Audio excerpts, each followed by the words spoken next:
sigaw na masa.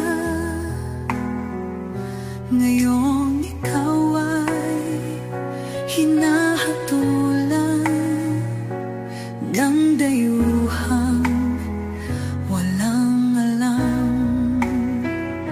Sino pa ang nagmalasakit? Siya ngayon'y pinapahirap. Pilipinas ay lumuluha, hustisyang sigaw.